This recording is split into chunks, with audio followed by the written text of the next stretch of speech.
Guys, আপনারা আপনাদের টাকা কেউ আসুনা ফাউন্ডেশনে দিবেন না, আপনারা দিবেন জেনারেশন এল। এল মানে কি? LOL, লল। ঠিক আছে, এই জেনারেশন নামটা দিছি আমি। আর আপনাদের মনে প্রশ্ন জাগতে পারে, হৃদয় ভাই আমরা আসুনা ফাউন্ডেশনে না দিয়া কেন জেনারেশন এলে দিব? জেনারেশন এলে দেওয়ার কারণ হচ্ছে সব মানুষগুলা কিন্তু এক না। ঠিক আছে, জেনারেশন এল আমি ওই মানুষদেরকে নাম দিছি যারা নারীদেরকে নিয়ে গেছে বন্যায় অসহায় মানুষদেরকে সাহায্য করার জন্য। দ্বিতীয় হচ্ছে যারা পিকনিক করতে গেছে বন্যায়, সেখানে রান্না বান্না করতেছে খিচুড়ি। তৃতীয় ক্যাটাগরির নৌকা বা ট্রলার নিচে একটা মানুষ আছে 10 জন, মানুষ উদ্ধার করতেছে 1 থেকে হাইস্ট গেলে 2 জন। ঠিক আছে, তো এই যে ভালো কাজগুলা যারা করতেছে এই সকল শ্রেণীর মানুষগুলারে আমি নাম দিছি জেনারেশন এল, LOL, লল। তো আপনারা আপনাদের মূল্যবান টাকাগুলো, আপনাদের কষ্টে উপার্জিত টাকাগুলো আপনারা জেনারেশন LOL কে দিবেন, আসুনা ফাউন্ডেশনকে দিবেন না। কেন দিবেন না? আসুনা ফাউন্ডেশন কি করতেছে? মানুষদেরকে খাবার পৌঁছাইতেছে, যা যা লাগে এই সময় উপযুক্ত যে বিষয়গুলো লাগে সবগুলি তারা করতেছে একটা নিয়ম শৃঙ্খলার ভিতরে। ঠিক আছে, মানুষদেরকে উদ্ধার করা থেকে শুরু করে খাওয়া দাওয়া থেকে শুরু করে সবকিছু হেল্পই তারা করতেছে নিয়ম শৃঙ্খলার ভিতরে। কিন্তু যারা জেনারেশন এল আছে তারা কি করতেছে? তারা করতেছে কি, একটা নৌকা নিতেছে বা একটা ট্রলার নিতেছে বা একটা স্পিড বোট নিতেছে, মানুষ উঠাইতেছে 10 জন, তারাই 10 জন ওঠানোর পরে উদ্ধার করতেছে 1 জনকে বা 2 জনকে। এখন একটা ট্রলার নিতেও তো টাকা লাগে ভাই, একটা স্পিড বোট নিতেও তো টাকা লাগে। এখন এই টাকাটা তারা কোথায় পাবে? আমরা যদি তাদেরকে না দিই তারা কোথায় পাবে টাকাটা? ইভেন কি তারা যে 10 জনকে নিছে বা 11 জনকে নিছে, এখন একজনকে যদি বাদ দেয় তখন মন কালাকালি হবে না তাদের যে আমারে বাদ দেয়, তোরাই রিলস বানাইলি, তোরাই টিকটক বানাইলি, তোরাই ভিডিও করে লাইলি। তো আমরা চাই না এই ঝামেলা, তাদের মধ্যে কোনো ঝামেলা আমরা চাই না। সেই ক্ষেত্রে আমরা কি করব? টাকা তাদের পাঠাবো, জেনারেশন এলকে পাঠাবো। তারপর যেটা বলার সেটা হচ্ছে তারা যে খিচুড়ি পাকাইতেছে, খিচুড়ি পাকাইতে কি ফ্রিতে পাকাইতে পারবে? না, খিচুড়ি পাকাইতে অনেক মশলা লাগে, মাংস লাগে, অনেক কিছু লাগে, অনেক আইটেম লাগে। এগুলোর জন্য কি লাগবে? টাকা লাগবে। কারা দেবে? আমরা দিব তাদেরকে। সো খিচুড়ি পাকানোর পর তারা মজা করে খাবে, আর এদিকে মানুষদেরকে কি দিবে? একটা পানির বোতল, একটা বিস্কুট, আর হাঁস গেলে একটা নাপা। ঠিক আছে, তো পানির বোতল, বিস্কুট, নাপা পাইতেছে তো তারা।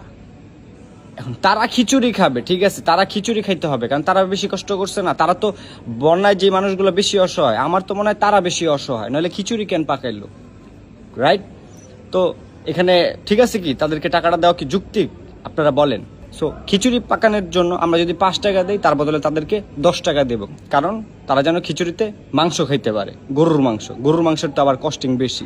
এরপরে যারা মেয়ে নিয়ে যেতেছে, পানিতে তাদের মেকআপ নষ্ট হয়ে যেতে পারে। ঠিক আছে, একটা মেকআপের দাম কিন্তু ভাই কম না। ঠিক আছে, একটা মেকআপের দাম, মেয়েদের যে আইটেমগুলো লাগে সাজতে টাজতে, এগুলো কিন্তু অনেক টাকা দাম।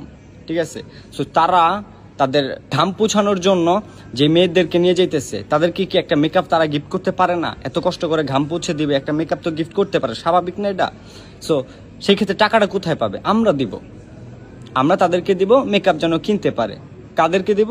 জেনারেশন এলকে। এখন কথা হচ্ছে এই যে জেনারেশন LOL, আমরা টাকা দিলে তারা কিন্তু খিচুড়িও খাইতে পারবে, ভালো মতো ট্রলারও নিতে পারবে, বন্ধু বান্ধব সবাইকে উঠাইতে পারবে।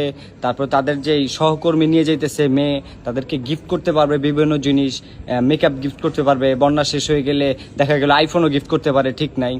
সো সেই ক্ষেত্রে আমরা কাদেরকে টাকা পাঠাবো? জেনারেশন এলকে। আর আসুনা ফাউন্ডেশনকে আমরা যদি টাকা পাঠাই, তারা কি করবে? তারা বন্যায় যে অসহায় মানুষগুলো আছে তাদেরকে খাবার দেবে, বোট কিনবে, নৌকা কিনবে, তারপর তাদের জন্য যা করণীয় সেইগুলো করবে একটা নিয়ম শৃঙ্খলার ভিতরে। আমরা কেন তাদেরকে টাকা দেব? আমরা দেব কাদেরকে? জেনারেশন LOLকে। এখন ভাই আপনাদের মনে একটা প্রশ্ন জাগতে পারে যে ভাই আমরা কেন জেনারেশন LOLকে টাকা দিব?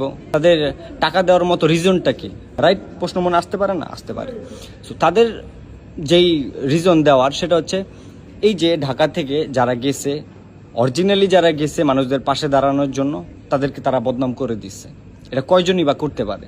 ঠিক আছে, এখন তো তাদের জন্য, জেনারেশন এলের জন্য যারা অরিজিনালি গেছে মানুষের পাশে দাঁড়াইতে, তাদেরকেও যে অসহায় মানুষগুলো আছে তাদের ক্যাটাগরিতে ফালাই দিতেছে যে না, ওরা তো আসছে, ওরা এনজয় করবে, ওরাই পিকনিক করবে, আমাদের আর কি রক্ষা করবে, আমাদের আর কি খাবার দিবে। সো তাদের এই যে গুণাবলীগুলা যে তাদের জন্য এখন সবার নাম খারাপ হইতেছে, যারা ঢাকা থেকে গেছে বা বিভিন্ন জায়গা থেকে যারা গেছে কষ্ট করে, সো তাদের নামটা খারাপ করছে না তারা। সো এই ক্ষেত্রে তো তারা উপযুক্ত, এই টাকাগুলো আমরা যে তাদেরকে দিব এটা তো তারা প্রাপ্য। ঠিক আছে, এত কিছু বিবেচনা করার দরকার নেই। আমাদের কষ্টের ঘাম, আমরা তো চাইতেছি মানুষদেরকে সাহায্য করার জন্য। কাদেরকে দিব? জেনারেশন LOL কে, মানে জেনারেশন L কে। ঠিক আছে, আর আসুনা ফাউন্ডেশনকে আমরা দিব না, কারণ তারা একটু বেশি বিশ্বস্ত। আসুনা ফাউন্ডেশনকে বাদে আর কারো বিশ্বাস করা যায় না। সো কেন আমরা আসুনা ফাউন্ডেশনকে টাকা দিব? আমরা প্রবাসীরা কষ্ট করে টাকা কামাই, কাদের দিব? জেনারেশন LOL কে। ঠিক আছে, আর জেনারেশন LOL তোমরা ভাই এগিয়ে চলো, তোমাদের ভিডিও আমাদের সামনে আসে এখন, তোমরা এখন ভাইরাল হবা। আমরা তোমাদের ভিডিওতে লাইক দিব, কমেন্ট দিব, শেয়ার করব, কোনো সমস্যা নেই। শেয়ার করে তোমাদের নায়ক বানিয়ে দিব দেশের সামনে। ঠিক আছে, তোমরা চালিয়ে যাও, তোমাদের জন্য রইল শুভকামনা।